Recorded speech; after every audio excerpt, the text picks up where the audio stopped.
치과에서 바가지, 눈탱이, 과잉 진료를 피할 수 있는 방법에 대해서 한번 얘기해 볼게요. 치과 눈탱이 맞는 거 들어오시죠? 특히 젊으신 분들 같은 경우는 가가지고 이제 개수도 다르고 비용도 다르고 해서 이제 막 곤란한 경우가 많았을 텐데, 충치를 중점적으로 해서 치과에서 이제 좀 바가지, 눈탱이, 과잉 진료를 좀 피할 수 있는 방법에 대해서 한번 얘기해 볼게요. 일단은 뭐 충치가 뭔지는 알아야 되겠죠. 치약 썩은 거죠. 세균에서 치약 썩어서 그거에 맞게 보존 치료나 보철 치료를 해야 되는 건데, 조금 단계별로 나눌 수 있을 것 같아요. 충치가 있다고 무조건 치료를 하는 건 아니고요. 뭐 까맣다고 해서 치료를 하는 것도 아니에요. 정지우식이라고 해서 충치처럼 보이지만 실제로 치료 필요 없는 경우도 훨씬 많고요. 간단하게 충치를 제거하고 레진이란 재료로 때우는 거죠. 그거를 레진 치료라고 하고요. 레진보다 조금 더 충치 범위가 커지거나 아니면 치아와 치아 사이 옆면까지 썩었을 때는 일레이라고 해서 금이나 치아 색깔 나는 방법으로 고기를 때우는 치료가 들어가고요. 좀 더 진행되면 치아에 구멍이 크게 난다든지 하게 되면 크라운 치료가 들어가는 거죠. 그때는 뭐 신균 치료가 필요한 경우도 있고 아닌 경우도 있지만, 금리나 뭐 질코니아 크라운으로 이를 완전히 모자처럼 씌우는 방식으로 진행이 되고요.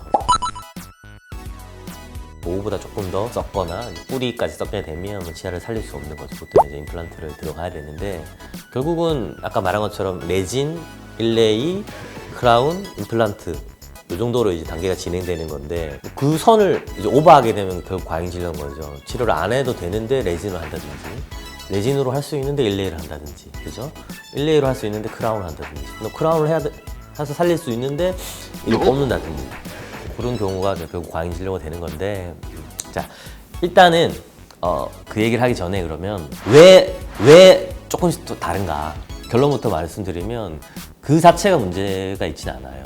그러니까 다를 수는 있다는 거죠. 간단한 충치 같은 경우는 저희가 배울 때도 뭐 긁었을 때 이게 긁히면 좀 치료해야 되는 충치다, 뭐 이런 설명이 있거든요. 굉장히 주관적인 거예요. 사실 어떻게 끓느냐 다른 거고, 의사가 어떻게 판단하느냐 성향도 있는 거죠. 조금만 이게 위험할 것 같으면 미리 예방적으로 치료를 해버리자, 이런 의사가 있을 수도 있는 거고요. 그 의사가 나쁜 게 아니죠. 레진으로 치료할 수 있던 게 일레이 크라운으로 갈 수도 있으니까 어느 게 맞다고 정확하게 말씀하기는 어렵고요. 그래도 찾자면 치료를 엄청 하지 말라는 의사보다 많이 하라고 하는 의사가 조금은 과잉 진료에 가깝겠죠. 근데 그런 경우가 좀 정도를 벗어나면 사실 문제가 되는 건데, 결국은 좋은 의사를 만나는 게 사실 제일 좋은 거죠. 아는 치과 의사가 사실 있는 게 제일 좋죠. 요즘은 근데 치과 의사가 되게 많으니까.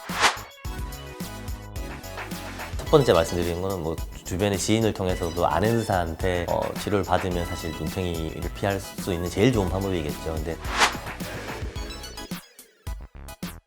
그런 것도 없다. 광고가 너무 심하게 많이 한다든지, 너무 병원이 화려하다든지, 무조건 그렇다고 해서 문제가 있지는 않겠지만, 확률적으로는 마케팅 비용이라든지 그런 것들을 강담을 하려면 매출을 올려야 되는 부분이 사실 있기 때문에 과잉 진료를 조금 하는 확률이 좀 높아질 수는 있겠죠. 아는 치과 의사라든지 이런 게 없을 때는 여러 병원을 좀 귀찮으시더라도 가시는 게 좋을 것 같아요. 적어도 한 3군데 정도는 가서 비교를 해보시면 좋을 것 같아요. 그래서 뭐 3개가 다 비슷하다든지 아니면 차이가 많이 나든지 할 수 있으니까, 거기서 내가 좀 적절하게 뭐 신뢰가 좀 간다든지 하는 의사를 선택하시면 좋을 것 같고, 병원을 선택을 했으면 그 이후에는 사실 원장님을 좀 믿고 가시는 게 사실 제일 좋아요.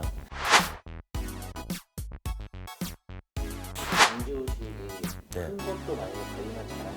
그 상태로 크다는 게 이렇게 밑으로 많이 썩어 있으면 사실 그거는 치료를 해야 되는 거고요. 위에서 봤을 때 이렇게 십자가 모양이죠. 약간 그 치아 홈 부위에 이렇게 까맣게 보이는데, 실제로 이게 보이기만 그렇게 보이고 안에서는 중치가 멈춰 있을 가능성도 있거든요. 점으로 보이든 좀 길게 보이든 그 차이는 있을 수 있을 것 같아요. 대신에 눈에 보일 정도로 이렇게 확실히 까맣고 밑으로도 있는 것 같은 느낌의 충치는 치료를 해야겠죠.